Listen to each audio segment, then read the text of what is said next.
Good evening. My name is Montserrat Miller, and I'm Executive Director of the John D. Drinko Academy. Can everybody hear me? Yes. Okay. If you cannot hear me at some point, flag me and we'll address the issue.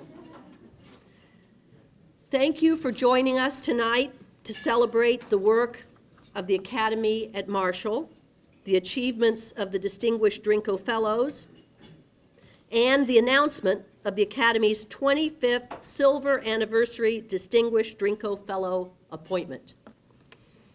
Before we go any further, it is my great honor and privilege to turn the floor over to Marshall University's 37th president, Dr. Jerome Gilbert, who is a great champion of the Drinko Academy and an enthusiastic supporter of the initiatives we undertake on behalf of the institution and the community. Good evening and welcome to the John D. Drinko Fellows Symposium and Dinner. We are celebrating the 25th anniversary of the Drinko Academy at Marshall University, and I want to let you know that I'm sorry that I can't be with you in person tonight. Let me begin by thanking everyone who had a hand in tonight's events, and I particularly want to thank Executive Director Dr. Montserrat Miller and her team for putting together a very exciting program for you this evening. The mission of the Drinko Academy, as envisioned by John and Elizabeth Drinko, is to advance civic engagement and promote civility through the arts, the humanities, and many other professions here at Marshall University. 25 years is an amazing length of time for this Drinko Academy, and tonight we will celebrate in this silver anniversary the accomplishments of the 24 Drinko Fellows, and at the end of tonight's program we will announce our most newly appointed Drinko Fellow. As Dr. Gilbert noted, tonight marks the first of the major events we've organized this year to celebrate the 25th anniversary of the John D. Drinko Academy's founding. Our Drinko at 25 celebration, in fact, involves three specific initiatives. First, we're working to broaden public recognition of the Academy by highlighting its top 25 achievements on campus and beyond. Second, we're conferring a series of special Drinko at 25 Civic Commitment Awards upon students, faculty, staff, alumni, and others whose good work reflect the spirit of public service and generosity embodied by the late John D. Drinko and Elizabeth Gibson Drinko. And third, we're undertaking a major Drinko Academy fundraising effort as part of the Foundation's Marshall Rising campaign. Through these initiatives, we aim to rebrand the Drinko Academy, rebuild the Academy's corpus, and gather the data that will inform our new strategic plan. We are, so far, 2.5 months into this undertaking, and I'm happy to report that it's an exciting process and is already yielding important results. I have to say, one of the most rewarding aspects of my work with the Drinko Academy is the opportunity it affords me to partner with so many different units, programs, and individuals on campus. University Communications is just one of these. Thanks to the hard work of Leah Payne, our Director of Communications, and Mike Powers, our videographer, we have produced a new public service ad about the Academy that we would like to share with you.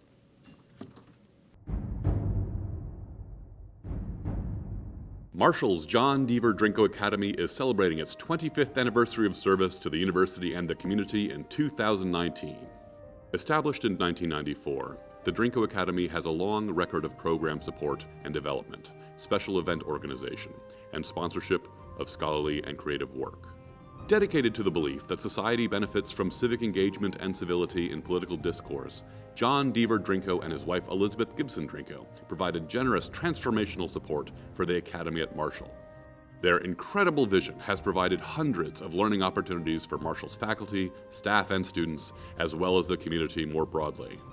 Distinguished visiting professors, lectures, scholarships, awards, and institutional and community partnerships and program support all figure prominently in the Academy's record of achievement. In addition to these important contributions, the Academy is also proud to recognize and support outstanding members of the Marshall University faculty through its Distinguished Drinko Fellows program. The Academy's first Distinguished Drinko Fellow, Dr. Simon Perry, a beloved and storied Marshall University political science professor, was selected in 1994. Since then, there have been 23 faculty members from more than a dozen disciplines who collectively represent the most accomplished members of the university's faculty.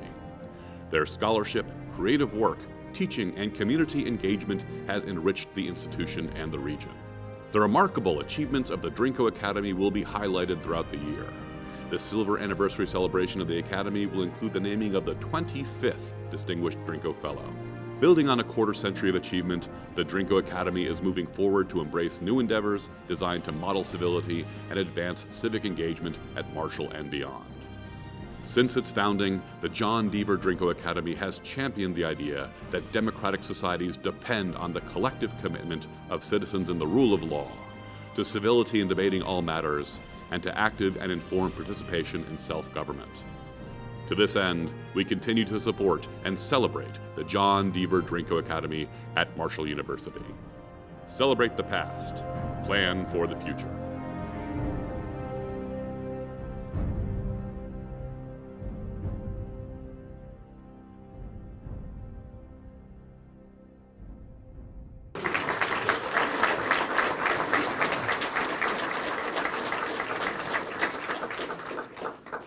Thank you again, Mike. Thanks, Leah.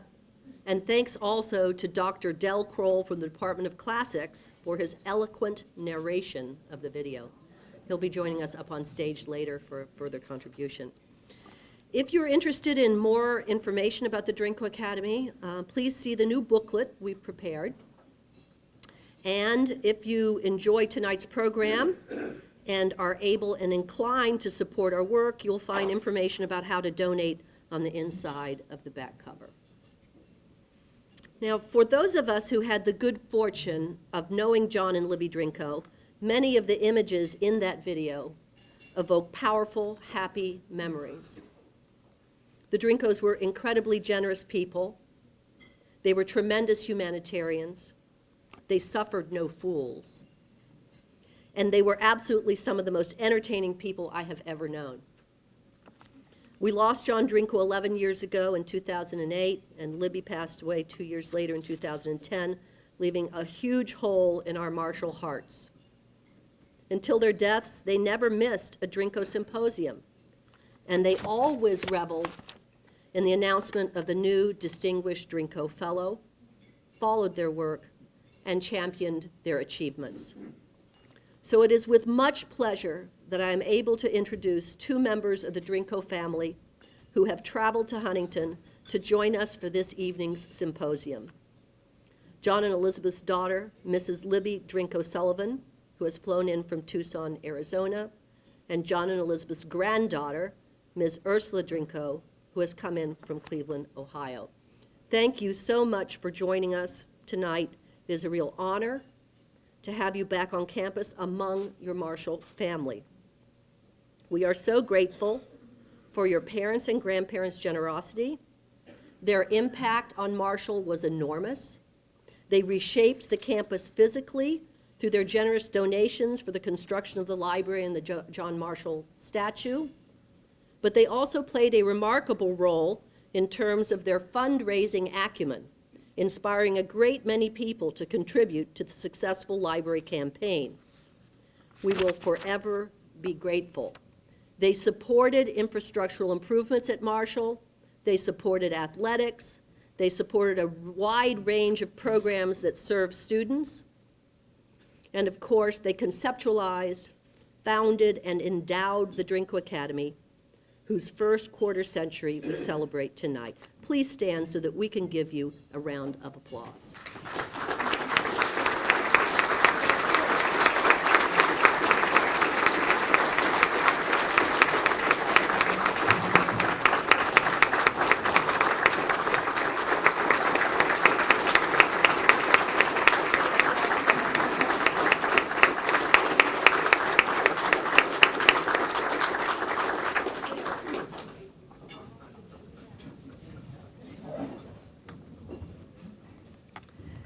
have a number of dignitaries and special guests with us this evening whom I would like to recognize before we move on to our meal. Cabinet Secretary of the West Virginia Department of Health and Human Resources, Mr. Bill J. Crouch, is with us today. If you could stand, please. He's at table 7.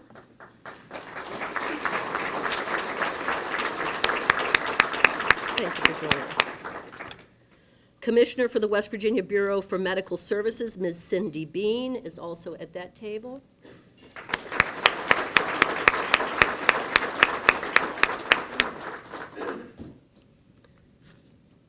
West Virginia House of Delegates Assistant Majority Whip, the Honorable Dr. Matt Rohrbach, is at table 13, I believe, unless he has been delayed. He may be joining us. Marshall Board of Governors member Mr. Tony Stroud is at table 1. If you could please stand.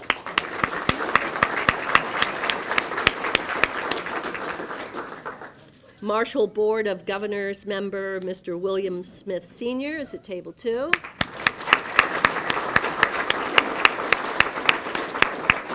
And I hate to embarrass my progeny any further than I regularly do, but he has come with his lovely wife, who was my son's kindergarten teacher, Sir John. I'd like to have a picture of my son with his kindergarten teacher at some point. Marshall Board of Governors member Ms. Carol Harula is at table 12. Please stand, Carol.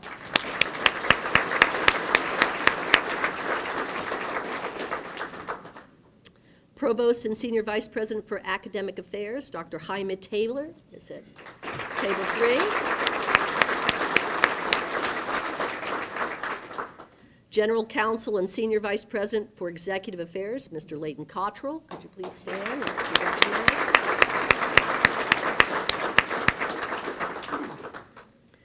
Senior Vice President for Communications and Marketing, Ms. Jenny Painter, table 1. Thank you, Jenny.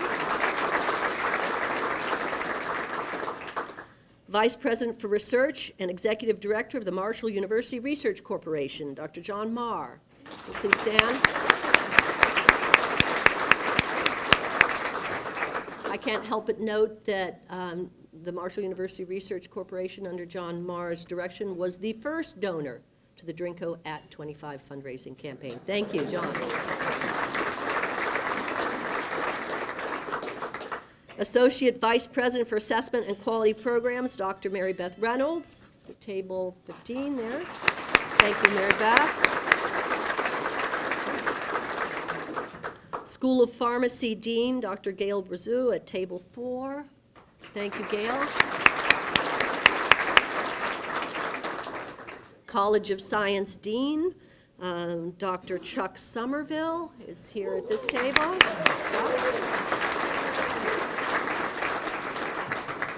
College of Liberal Arts Dean, R.B. Bookwalter, is at table 13.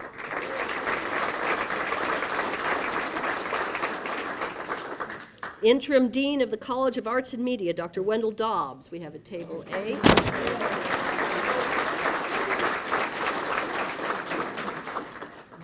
Associate Dean of the College of Arts and Media and Director of the School of Journalism and Mass Communications, Ms. Janet Dooley. Are you with us here today? Yes, Janet. Table 10. Associate Dean of the College of Liberal Arts, Dr. Cheryl Brown, is with us as well. Cheryl, thank you. Director of Communications, Ms. Leah Payne. Table 9. Thank you, Leah. I cannot express how much support and assistance I have gotten from Ms. Payne in the course of these preparations. Director of the Dr. Carter G. Woodson Lyceum, Professor Bernice R. Morris. Could you please stand, be recognized?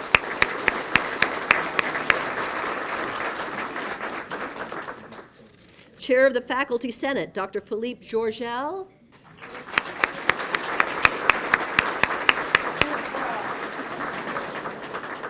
And is Hannah Petraka here? I don't believe she is. We were hoping to have Vice President of the Student Government, Hannah Petraka. I don't believe she was able to make it. And last, but never, ever, ever least, the founding executive director of the John Deaver Drinko Academy, former chair of the Department of History, former dean of the College of Liberal Arts, former provost, and former interim president of Marshall University, Dr. Alan B. Gould.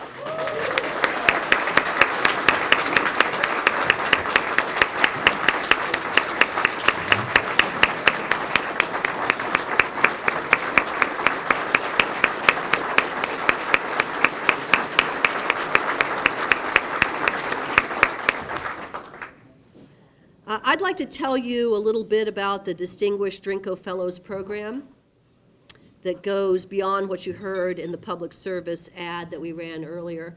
Of course, we've got the booklet. I hope everybody will take home the booklet that we have produced. That was a significant undertaking. I don't know what we would do without the communications staff and their professionalism and their patience. And again, Leah and Jenny, it's a pleasure to work with you, and we have to extend our thanks as well to John and to Bev Surratt down in Print Services who designed that lovely book. So the book is there to take home. There are also glass coasters on the table, and those are gifts that you may take home as well with our new logo on them. I hope you enjoy them. So that I don't miss this at the end of the evening, if you'll each check your name tag, you'll see that one person at the table should have a special, what is it, Charlotte? Is it a star? Is it a star on your name tag indicating that the flowers go home with you? Okay. So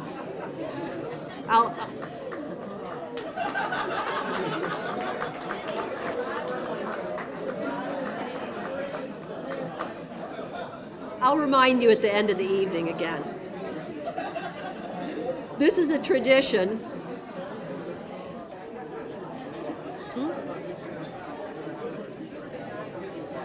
Hey, Dan. Dan.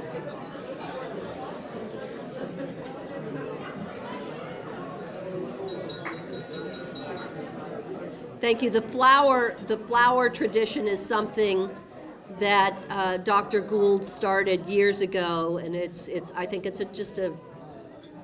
a happy gesture, and there's so much happiness in this room tonight. I'm very pleased. So, okay, so let me proceed with the program so that we can get to the special events. When the John Deaver Drinko Academy was founded in April of 1994, one of the objectives was to create a body of distinguished Drinko Fellows comprised of the most accomplished members of the Marshall University faculty. Because John Drinko repeatedly attributed his success in life to the excellent instruction he had received as an undergraduate at Marshall, he asserted that the establishment of the Distinguished Drinko Fellows Program was a way of repaying that debt to the faculty. The John Deaver Drinko Fellowship is bestowed only upon selected distinguished faculty members. Drinko Fellows receive a stipend, a reduced teaching load, and other financial and clerical support for 2 academic years in order to pursue scholarships, special projects, and/or creative expression. It is the single most prestigious faculty award at Marshall University. To date, 24 members of our faculty have been appointed as Distinguished Drinko Fellows. Collectively, their contributions have enriched the quality of academic life throughout the university. Tonight, we are fortunate to have 12 of the first 24 Distinguished Drinko Fellows in attendance. I would like for each of them to stand as I call out their names. Dr. Robert Alexander.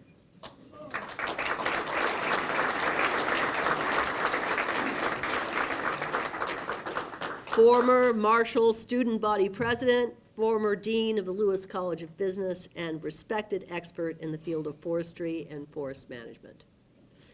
Dr. W. Edwin Bingham.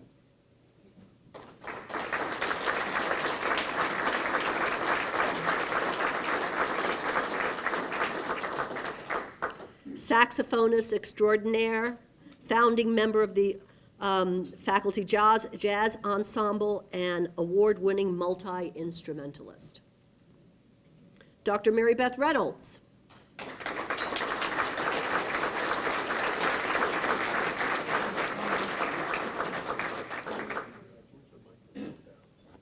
Microphone down. Always take microphone advice. Okay, is that better? Mary Beth is a speech language pathologist, a scholar, and crucial figure in our accreditation processes here at Marshall, and she is also one of our Drinko at 25 donors, along with her husband. So thank you very much. Is that better? Okay. I will take any microphone recommendations as we move along that anyone would like to offer me. Dr. Chuck Somerville.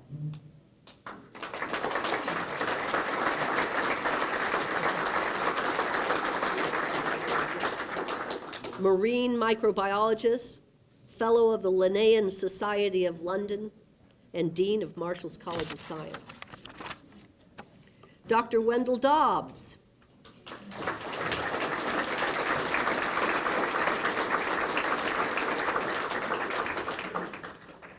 World-class flutist, founder of the John Marshall Fife and Drum Corps, and interim dean of the College of Arts and Media. Dr. Maria Carmen Riddle.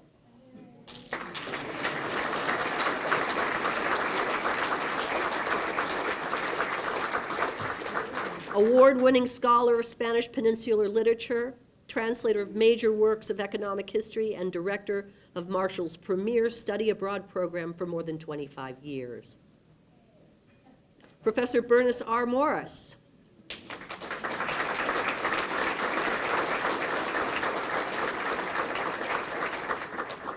Expert in nonprofit and tax-exempt media coverage, leading expert on the life of Carter G. Woodson, and co-founder of the Dr. Carter G. Woodson Lyceum at Marshall.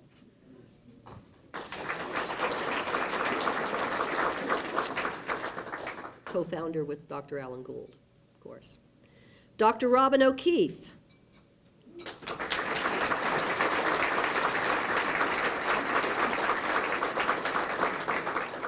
Internationally recognized vertebrate paleontologist and evolutionary biologist, acknowledged world expert on marine reptiles, and devoted professor.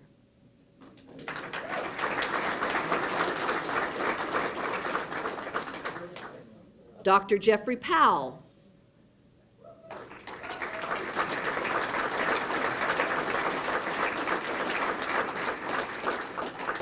Philosopher, prolific scholar, and author of cutting-edge work on aesthetics and politics. Dr. Marcia Harrison Pitaniello.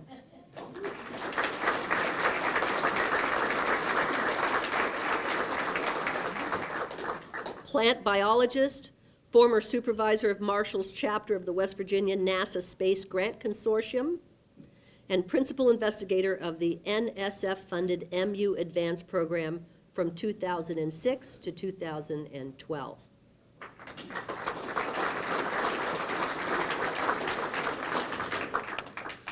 And of course, our 24th Distinguished Drinko Fellow and our 2019 Symposium keynote speaker, Dr. Rachel Peckham, who I will introduce in just a moment. Stand up, Rachel, please.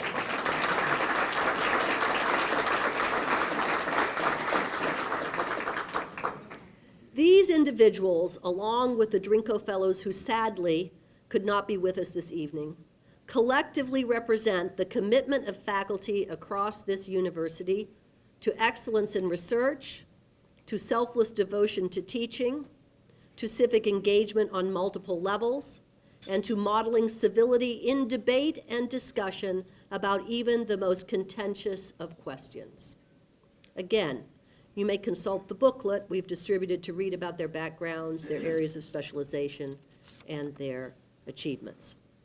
Now, on a personal note, it is my great pleasure to work with the Distinguished Drinko Fellows, to serve them, and to be counted among their ranks.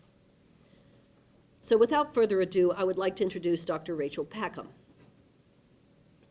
Rachel is a beloved professor on this campus. She is adored by her students, and she elevates us all through her excellence in teaching, her eloquence as a writer, and her engaging personality. I want to begin by telling you a bit about her background, which some, but not all of us, may be aware of. I will use her words. As Rachel put it, she said, "I grew up on a large pig farm in southern Michigan, a farm as old as the state of Michigan itself, with multiple generations of farmers on both sides of my family. As a farmer's daughter, I showed pigs at the county fair, won best of show for a peach pie once, and took first place in my elementary school's writing contest with a poem about a pig bus, an old school bus repurposed for moving pigs from barn to barn. And still, I made a terrible tomboy, preferring to stay inside to write poems and stories about the farm instead. Writing was a kind of farming for me, a way to cultivate all the good material I found in the people and subjects around me." Rachel is joined this evening by her husband Joel, her son Darius, and her parents Michael and Diane Pridgeon. She earned a BA in English from Hope College in 2002, an MA in creative writing from Georgia College and State University in 2004, and a PhD from Ohio University, where she specialized in creative nonfiction. Since joining Marshall University's faculty in 2009, Dr. Peckham has been selected to receive a Distinguished Artists and Scholars Award for junior faculty and a Pickens Queen Teaching Award for her excellence in the classroom. She has presided over the West Virginia Association of College English Teachers and currently serves as the president-elect of Marshall's Phi Kappa Phi chapter. Beyond Marshall, Dr. Peckham has won a slew of prizes. Her work has received notable mention in 2 separate editions of Best American Essay Series, 2012 and 2015, and she was named a Distinguished John Deaver Drinko Fellow in 2017. With the support of the Drinko Academy, Dr. Peckham has worked to complete a literary journalism essay on the Marshall plane crash. The work, entitled The Outer Marker, blends research with personal narrative to form a kaleidoscopic rendering of the accident and its continuing significance for a community and the larger field of aviation. The essay will form part of Dr. Peckham's book-length collection, Shoot the Approach, Essays on Flying and Falling. Before she takes the stage, I want to recognize that we have in attendance today a number of family members of victims of that tragedy. I'd like to ask you to stand so that we can acknowledge you and thank you for joining us tonight. So Mrs. Donna Flowers, Mrs. Sheila Nash Foster, Mrs. Courtney J. Proctor Cross, Mr. John Proctor, and Mr. Pete Proctor. And if you'll remain standing for a moment, I'd also like to ask Dr. Del Kroll to come forward because we have a missive from Senator Joe Manchin, and I'm going to ask Del to read that missive. Greetings from Joe Manchin, United States Senator. It is an honor to send greetings to all those attending the John Deaver Drinko Fellows Dinner and Symposium as Dr. Rachel Peckham presents her work on the 1970 Marshall plane crash. Marshall University has a tremendous and resilient spirit that is reinforced every passing year by its students, faculty, and residents of Huntington, which is a true testament to those we lost in 1970. Those members of the Marshall family are not forgotten because we ensure that their memories and this community's dedication to excellence are carried with us each day. This makes their legacy one of triumph over tragedy.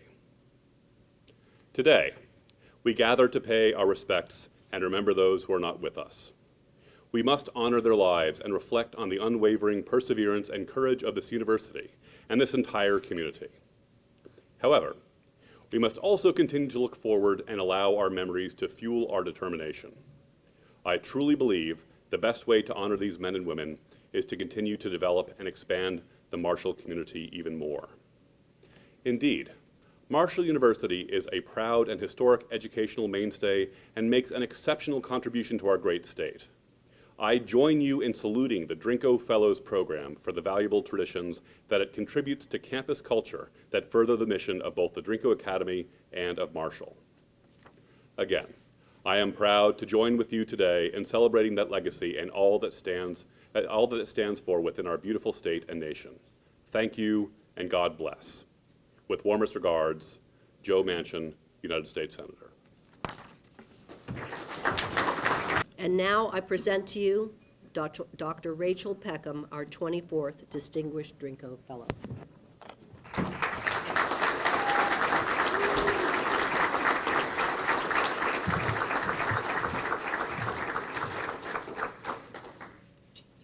Thank you, Montserrat, and welcome. I've been writing about plane crashes off and on for almost 20 years now, since my sophomore year of college. That's a long time to sit with a subject, and it's a long time for a family to have to hear about it, let alone a family who suffered its own plane crash. In 1976, a few years shy of my birth, my mother's father and two brothers perished in a small twin-engine airplane. They weren't flying the plane. My grandfather and uncles were farmers, as Montserrat mentioned. They were returning from an impromptu day trip planned by the manager of their local John Deere dealership, who was also the owner of that airplane. Somewhere over the cornfields of southern Michigan, the pilot became disoriented in his attempt to land. Or so the NTSB theorized. The cause was never officially determined. A lot of people around our hometown continue to offer up their own theories about the accident, one of which involves the plane colliding with a tree. So perhaps you can see why, when I accepted the job offer at Marshall University in 2009, my grandmother gasped. Out of excitement, surely, but also at the uncanniness that I should end up in a community that's known this kind of loss. The violence and the suddenness of it, the futile search for a cause, the closed caskets. These are the truths that I'll never be able to reconcile in my writing, despite my compulsion to try. To try. That is what an essay is all about, derived from the French verb essayer, meaning to try or to attempt. Yet when I was awarded this Dream Fellowship, I was unsure of how to focus this attempt. I knew only that I wanted to write about the 1970 plane crash, which I happened to mention very casually to Dr. Gilbert one day in this building, in fact, before an event. And without missing a beat, in that classic, good-natured but matter-of-fact Dr. Gilbert way, he said, well, why don't you write about the crew? And just like that, he'd pinpointed the focus that would consume my brain for the next 2 years. Along the way, I've conducted more than a dozen interviews. I've typed up over 70 pages of notes single-spaced. I've talked to retired pilots, politicians, administrators, townspeople, and of course, surviving family members. I've combed through the NTSB report, as well as the cockpit voice recorder, and consulted countless other aviation sources.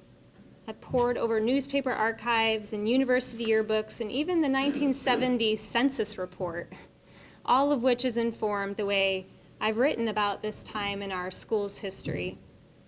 I've tried to practice due diligence toward accuracy without compromising the essay's artfulness. And that's a delicate balance that requires a lot of care with the material. I hope that the passages I'm going to read tonight demonstrate that care, as well as the collaborative effort that went into this project, the focus of which has since ballooned into a larger kaleidoscopic look at the accident and its lasting impact.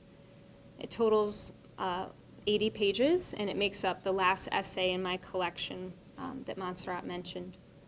And I wouldn't be at this point without the help and support of so many at Marshall.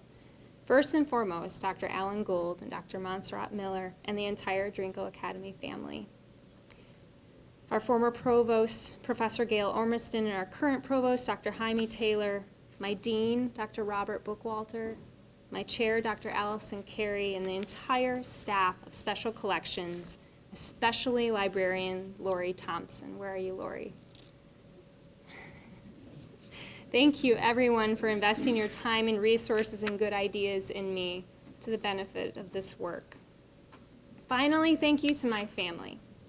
Mom and Dad, you've always empowered your children to pursue their passion without reservation. That was my first education in how to fly.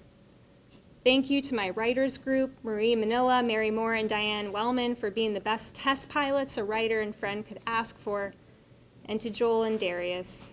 Thank you for providing a bright light through material that felt at times too dark to explore. The passages I'm going to read now don't appear in this exact order, but I wanted to give you a sense of the essay's scope and trajectory. So it's called The Outer Marker, and it begins with an epigraph. Who shall ascend into the hill of the Lord? Psalm 24. Senior reporter Jack Harden had no sooner changed into his pajamas and bathrobe when one of his sons hollered at the basement rec room, where the off-duty reporter had settled in for the night. "Dad, the fire whistle's ringing."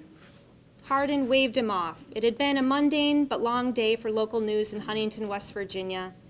The events of that Saturday, November 14, 1970, had kept him busy enough, with one fatal car accident, a drug bust in Lawrence County where police confiscated a significant stash of marijuana, and a vote over whether or not parents should send their children back to West Hamlin Elementary after a section of plaster ceiling collapsed in a third-grade classroom. Aside from the day's events, the weather, windy and spitting rain, generated a damp chill that he'd only just begun to shake, stretched out on the couch, his belly warm and full for the first time all day. All Jack Harden wanted now was a quiet night at home with his family. Instead, his other son now called down to him, his voice pitched even higher. "Dad, both Cerrito and Canova fire whistles are blowing. Don't you think you'd better check?" Harden pushed off the couch. Fine. He'd put in a call, but that was it. The thrill of chasing sirens had left him long ago. He'd covered everything that could happen in Huntington. Fires, murders, car wrecks, and fatalities. That was my job for a long time, he reflected years later from the front porch of his house. Harden stroked his chin. I got too hard-boiled. I couldn't cry. That night, Harden's friend, Jean Bailey, was preparing dinner for some guests at her home on Route 75 when she reported hearing something strange prior to the sirens. "I began hearing sounds like popcorn popping," Bailey described. The noise startled her enough that she ran to the kitchen window, where she saw the lights of a jetliner cresting the hillside.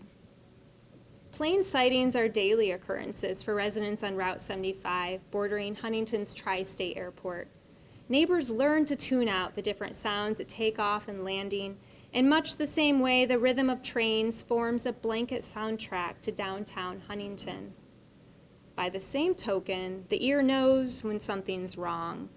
When Jean Bailey first heard popping from across the highway, she had no idea its source, limbs breaking off of trees, but she knew it wasn't right. Long before her eyes widened at the huge ball of fire a short distance away. At first, Bailey and her husband ran outside toward the ravine with their sons trailing after. But realizing the size and severity of the explosion, a column of flames that shot 500 feet in the sky, John suddenly stopped and told me to take the boys and go home. Back inside, Bailey's hands shook as she lifted the phone to call the police department. Hanging up with the dispatcher, she then dialed the number of a friend at the Herald Dispatch. "Jack, a plane has crashed near my house, and I think it was a big one. I can see it burning from my window," she told Harden. She paused, measuring her next words carefully, less a statement than a question. Jack, it's time for the Marshall plane to come in. I'm skipping ahead. See something? Abbott asked Smith, who was now in charge of the checklist. On the previous leg, Smith had been in control of the flying and Abbott the checklist. No, not yet, Smith said. It's beginning to lighten up a little bit on the ground here. He squinted at the altimeter, its needle hovering at 700 feet. Not long before this, they'd fallen 400 feet in a downdraft that triggered audible gasps and whoops of laughter from the cabin. The kind of sudden drop that makes the stomach rise inside the torso like a bobber, and the hands fly to the armrests. The ride into Huntington was proving rough. Hope we don't have this all the way in, Danny Deese said, less a wish than a question to his fellow crew members. How long until they flew out of this soup? Earlier in their approach, the crew had radioed Charleston to ask just that. What kind of weather you got down there now? The tower reported a broken cloud ceiling at 6,000 feet, visibility at only 4 miles, a temperature of 50 degrees, and a 49% dew point. The 1% spread meant that the air was nearly saturated. And the most concerning condition of all, ground fog and smoke. Altogether, the report was so gloomy, Smith muttered his favorite phrase, a southernism difficult to translate today, especially for this Midwesterner, save for the pilot's signature Georgia accent, which I'm going to butcher. Sounds like a gal. Abbott smirked. Look like it's going to hold up for a while? Sure thing, came the tower's reply. Resigned to the fact, Abbott and Smith then turned their attention to the staticky sounds of the automatic direction finder, a radio transmitter used to locate non-directional beacons stationed on the ground, guiding pilots in a radio form of Marco Polo. Smith fiddled with it, struggling to find the right frequency. Nothing yet. The ADF was still the de facto navigational aid available to general aviation pilots in 1970. It would be 10 years at least before systems like the long-range aid to navigation revolutionized aviation, years before GPS, years before computers controlled virtually every facet of flying. And most significant in this case, 3 years before Tri-State Airport would implement an instrument landing system of its own with a glide slope, a radio beam that stretches from the end of the runway to the aircraft, providing vertical, not just horizontal information along the landing path. Before 1970, very few regional airports featured a glide slope, the cost of which exceeded $2 million. Yet, for a brief moment during Flight 932, the crew was befuddled to see what appeared to be a glide slope signal on the cockpit instrumentation. That thing captured. How did it capture? Abbott scoffed. You getting a glide slope capture and you ain't got a glide slope. Likewise, Smith knew not to trust what he was seeing. He'd gotten a false interception before, given that objects below 5,000 feet, like mountains, can sometimes reflect a glide slope signal. I might capture on the ILS, Frank, regardless of glide slope. Similar to the brain's sense of a phantom limb, there was no radio beam behind the signal, no glide path extending from the nose of the plane down to the runway. In fact, the more immediate challenge for the crew was not the airport's lack of a glide slope, but of radar in the control tower. What this means is that Abbott and Smith would have to do a full procedure approach to land, in which they alone were responsible for reporting their position on approach to the tower. It means that Abbott and Smith were preparing to make a procedure turn, in which they'd fly outbound to a certain point before making a 180-degree turn to line themselves up to land. It means the tri-state controller would have nothing else to go on but the crew's reporting of their position. And the crew, in turn, had nothing else to go on but the instrumentation solely measuring it. Hours before, Linda Smith was headed to a church function with the baby in tow at the same time that Jerry left for his trip, both of them hustling to get out the door on time, he to work and she to church. They followed each other to the end of their street, Lake Breeze Drive. I turned left, he turned right, and we waved in the mirror. With both their careers in commercial aviation, Jerry and Linda were accustomed to the busy lifestyle that came with it, the constant coming and going, the ever-fluctuating schedules, the well-practiced goodbyes. And now that Linda was a young working mother, her focus was even more divided. She'd barely registered the name of the team Jerry was chartering this time, struggling to retrieve it on the way to church. Something with an M, Marquette, Mars something. Years from now, she'll feel haunted by the name. Even flipping through the channels one night, she won't be able to escape it when a network happens to air the movie, the words flashing across the screen, "We are Marshall," freezing her. By the time she'll recover, she'll have pushed the arrow button so hard and fast the channels skip in response. But she can turn off the TV, put down the newspaper, block it all out, as she's tried for almost 5 decades. Far more indelible is that image of her and Jerry waving goodbye to each other in the mirror, as though they couldn't bear to face this final parting, as though in that moment already they were clinging to just a reflection of the other as they departed in opposite directions.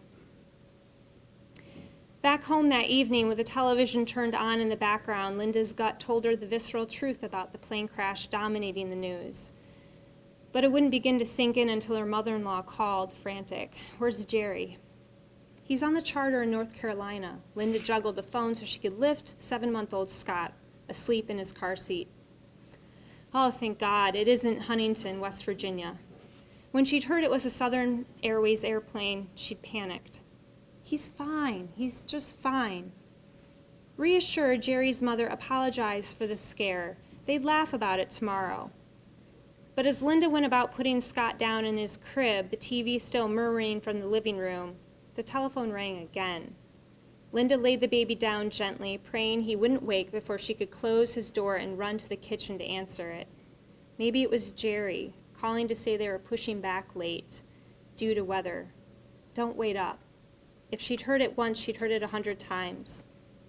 Instead, she went numb at the sound of her mother-in-law's voice broken up. "Honey, it's bad," she said.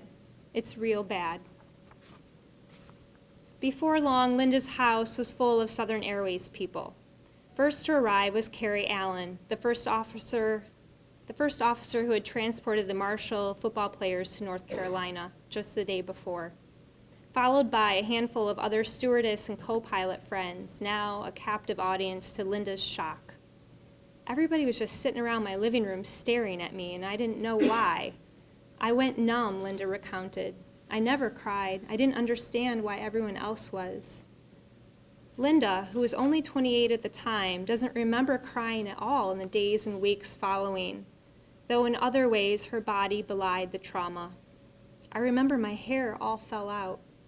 She watched clumps of it collect round the drain in the shower, causing the water to pool around her feet. She'd had such dark and lustrous hair, cut short and chic, emphasizing her petite and delicate features. The short crop of hair made her Jerry's little China doll, so it was another source of grief when her hair grew back white. At least this permanent loss is easy to mask. I color it to this day. Another admission, she would have stayed in bed every day had it not been for Scott.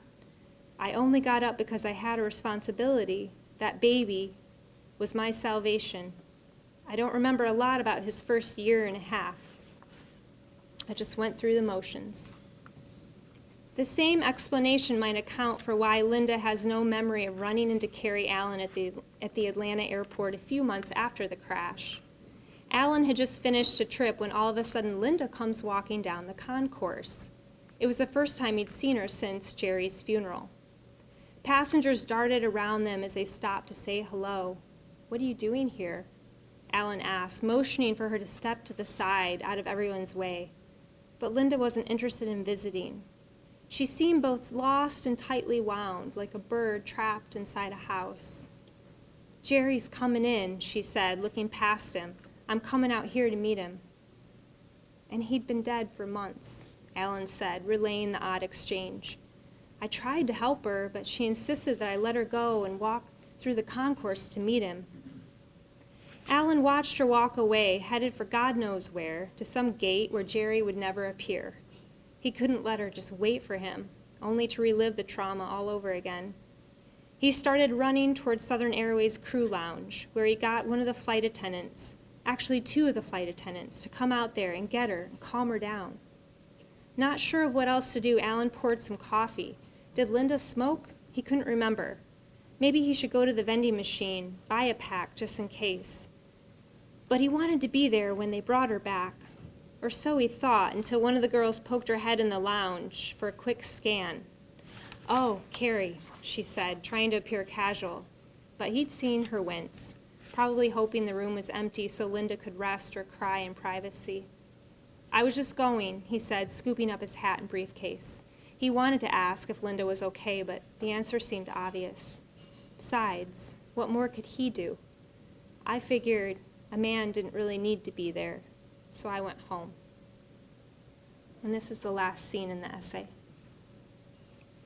Inside the Marshall Cafe in downtown Huntington, surviving loved ones of those killed in Flight 932 gather the night before the anniversary of the crash, as it's simply called today. Large trays of drink and food arrive, and empty ones are carried away. Laughter erupts from one of the tables over a funny memory of somebody's gaffe during a locker room prayer huddle. At another table, a few pore over an old scrapbook teeming with newspaper clippings and photos. The agenda is the same every anniversary. Dinner at the Marshall Cafe the night before, followed by the annual memorial service at noon the next day, a program that includes a series of speakers, the singing of the alma mater, and finally, the reading of the 75 victims' names. With each name, a single rose is placed around the emblematic memorial fountain at the center of campus. Harry Bertoia, the Italian-American sculptor commissioned to create the memorial in 1970, sculpted the fountain with 3 tons of bronze and copper tubing in a shape that feels visceral, almost anatomical. 2 lobes of a human heart, 2 hands raised skyward. Bertoia hoped that as water rose and fell through the fountain, its passage would signify a sense of upward growth, immortality, eternity. Flanked with roses, the memorial fountain is then turned off in a solemn gesture until spring. Later that night, some will gather at the crash site along an access road adjacent to Tri-State.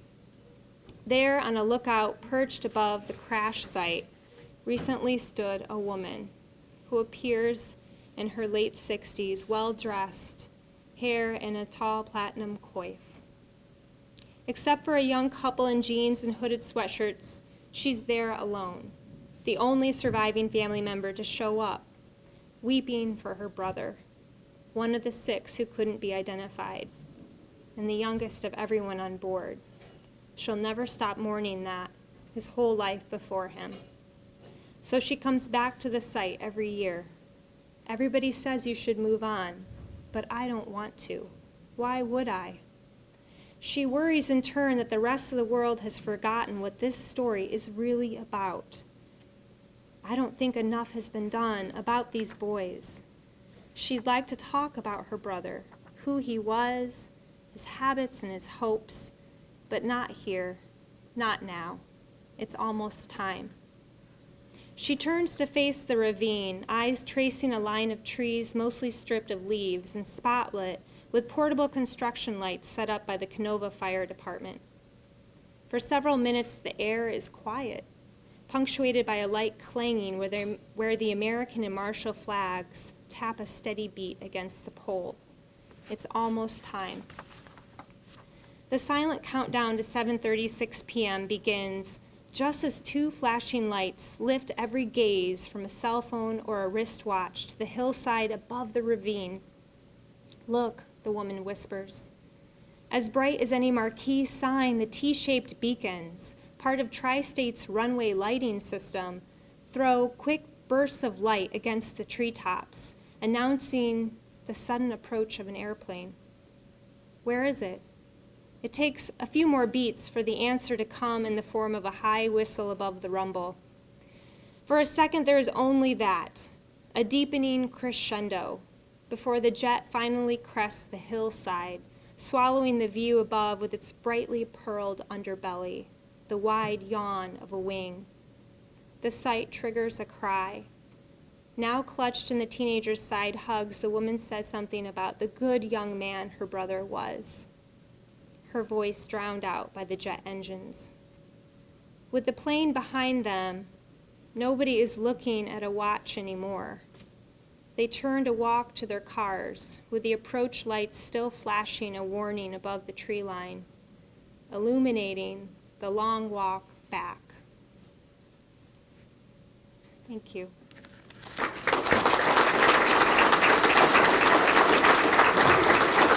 Thank you, Rachel. That was really tremendous. And thank you to all the family members who've joined us on this occasion. So before we move on to the next step in our evening, I would like to acknowledge some of the individuals who made today's dinner possible. The Drinko Academy only operates because of the goodwill and teamwork of some incredible people with which I am privileged to work.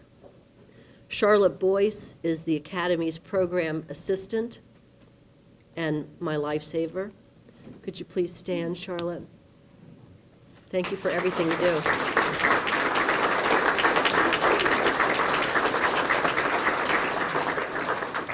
Cora Westmoreland is Executive Administrative Assistant to the Office of the General Counsel, but also works for us as well. So Cora, could you please stand? I thank you so much.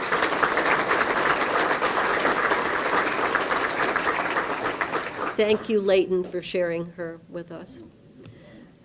Jody Zimmerman is administrator in the Office of the President as well, and she also does vital work for the Drinko Academy every single day. Jody, could you please stand? Thanks, Jody. It's a real privilege to work with you. Jody worked really hard on the booklet, too, as well as Cora worked hard on the booklet with proofreading and so forth. Stephen Straily is our research assistant and oral historian. Please stand, Stephen. Stephen has been conducting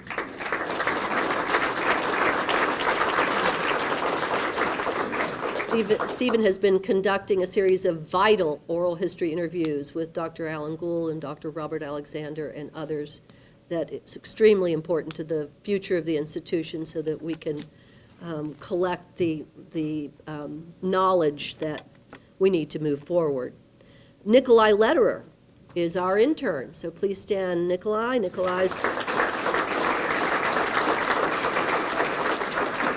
We enjoy Nikolai's assistance Monday through Thursday, and he's completing a master's in public administration, and he assists us on multiple fronts, and we're very grateful. I also want to thank Cora Piles, who does not work for the Drinko Academy, but who generously advises and assists us in many ways on a regular basis. Cora, you're a treasure. Please stand so we can recognize you.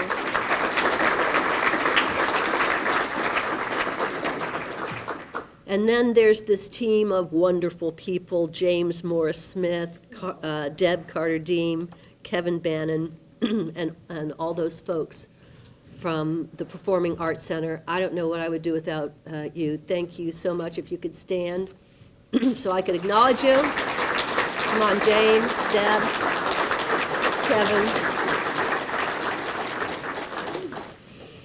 Jim Terry, always good to have the chief in the room. We appreciate it. Thank you, Jim. Keeping the Drinko Academy on the straight and narrow for 25 years now, I think. I would obviously be remiss without acknowledging the assistance of my husband, Dan, and my son, John. Secret weapons in life for me. Thank you very much, guys.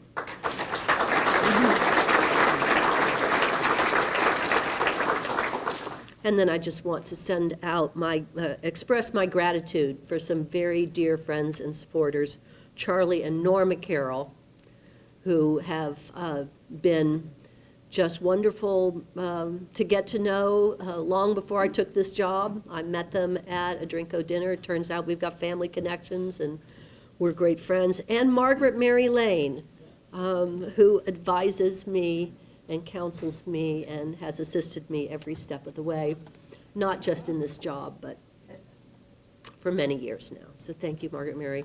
You are a genius. All right. Now, our 25th Distinguished John Deaver Drinko Fellow is an associate professor in the Department of Family and Community Health at Marshall University's Joan C. Edwards School of Medicine, where he maintains a family medicine practice, teaches, and is beloved and respected by legions. He was an undergraduate at St. Louis University from 1969 to 1972, before embarking on a 15-year career as a research and clinical toxicologist. In the mid-1980s, the fates brought him to Huntington, where he pursued an RBA degree at Marshall before being admitted to the School of Medicine, from which he graduated in 1993.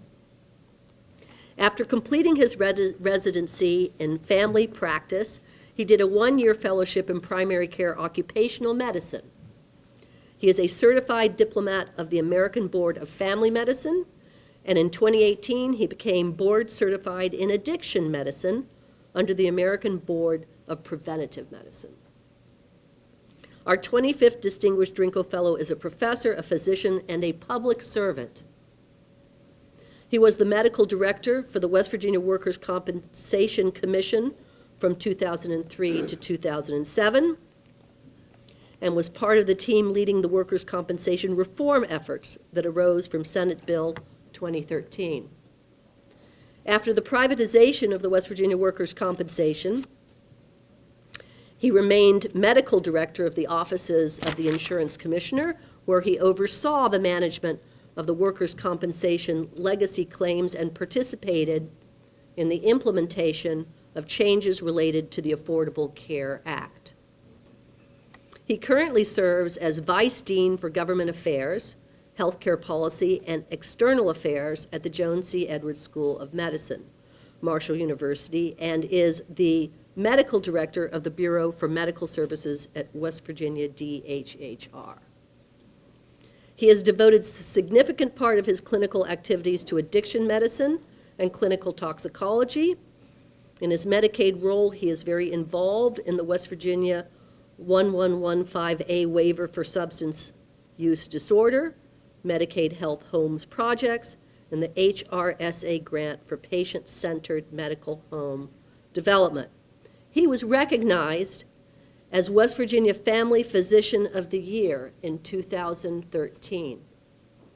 Ladies and gentlemen, I could not be more pleased to present Dr. James Becker, our Silver Anniversary 25th Distinguished Drinko Fellow. Jim, please come forward.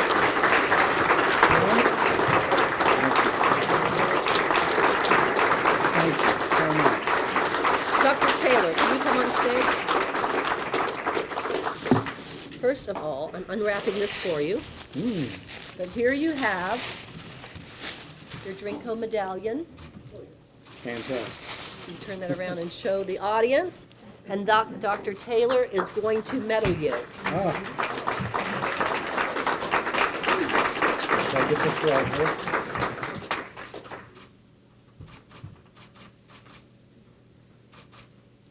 There we go. Perfect. Congratulations. Thanks. Appreciate it. Okay, so stay right here. Dr. Gilbert has a message for you. Hello again. I'm pleased to rejoin you and to congratulate Dr. Jim Becker, our newly appointed Drinko Fellow. Jim is an outstanding member of our faculty in our School of Medicine and certainly is a friend, and I recognize him as one of our true Renaissance professors on this campus. He has a very distinguished career, and I can't be prouder of Jim and everything that he's done to advance Marshall University.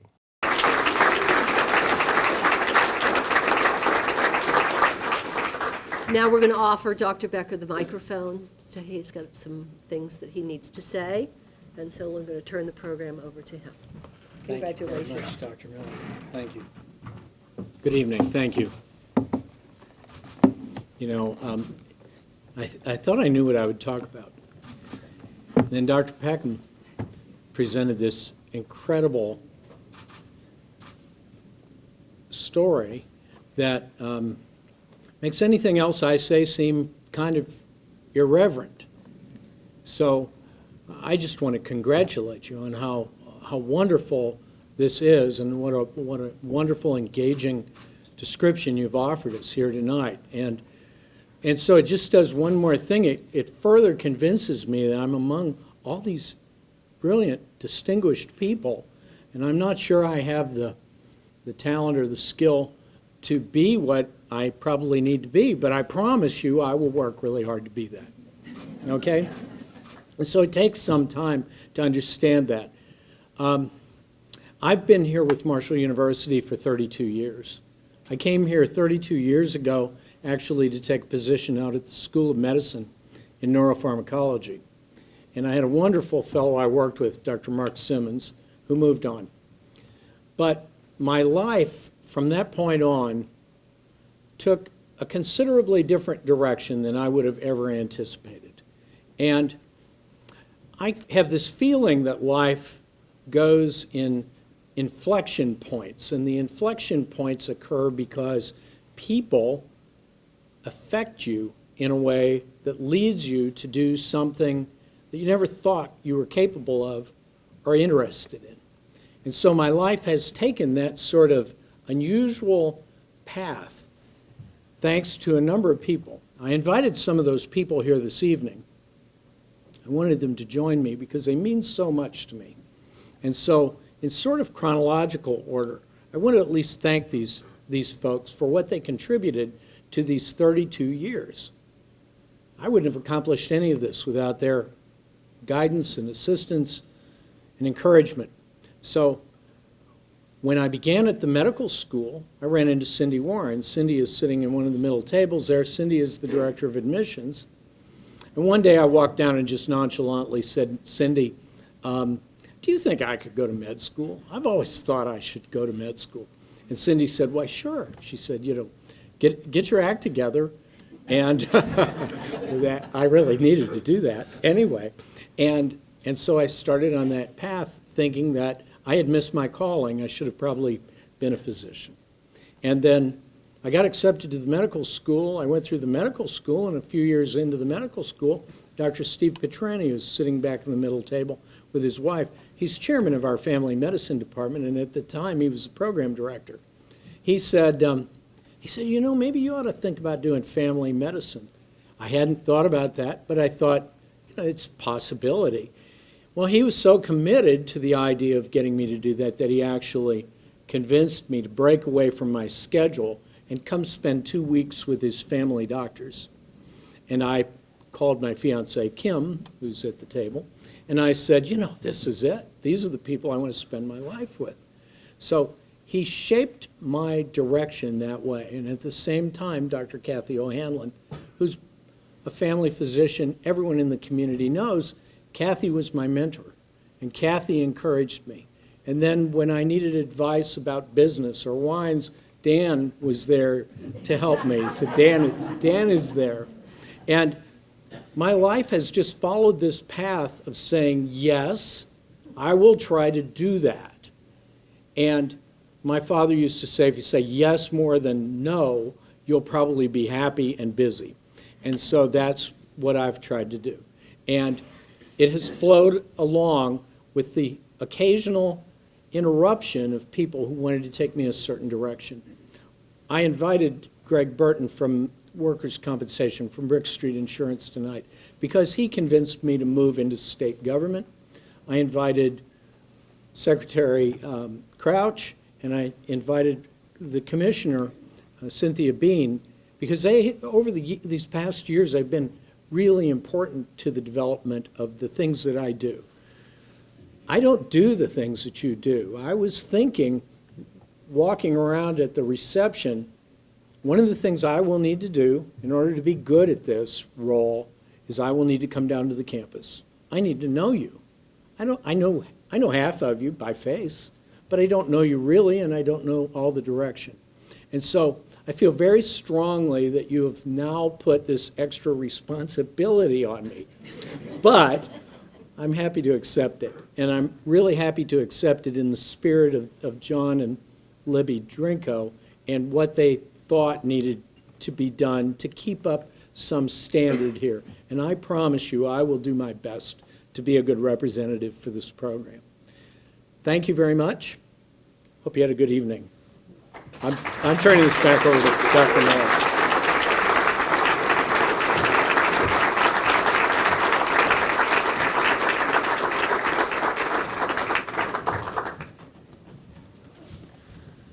What a pleasure to be here tonight. What an evening. There is such a rich history here at Marshall University. And as Montserrat has said before, if these kind of events don't give you chills and make you proud to be a part of this institution, nothing will. Amazing night. I'm especially pleased to have spent some time tonight with Libby Lee Sullivan and Ursula Drinko, true friends of Marshall, and the daughter and granddaughter of our great benefactors, John Deaver and Elizabeth Gibson Drinko. Thanks for making the trip here tonight.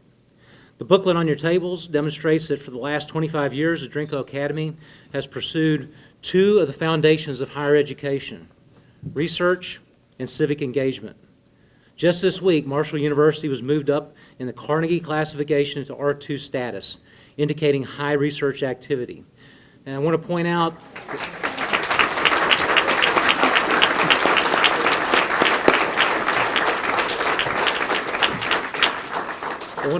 that this institution is moving forward so fast that we skipped a category, went right to R2. That achievement is in large part the result of the work of our outstanding faculty and students who pursue knowledge in a deep and broad array of fields. The Drinko Fellows are a sample of the incredible faculty we have here at Marshall, and the newest member of that group, Dr. James Becker, adds considerably to that fine group. We can use his career as an example of the second essential element of higher education's role, civic engagement. Creative activities, professional expertise, and scholarship don't mean much unless they are applied out in the world. Devotion to civic engagement takes us out of the ivory tower and allows us to make a positive difference in the world. Dr. Becker's work in public and occupational health certainly exemplifies that. Take a look as well at the other Drinko Fellow records in that regard. And then think of all the other faculty members, staff, and students here at Marshall who engage their broader communities in efforts to identify issues of crucial importance and then to help address them. Individual efforts to help communities is the bedrock of a healthy society. Let's keep working that way, all of us, and applaud the effort when we see it. That is how we're going to move forward together. So again, thank you for being here. Thank you for all your hard work. Thank you for your friendship, and good night.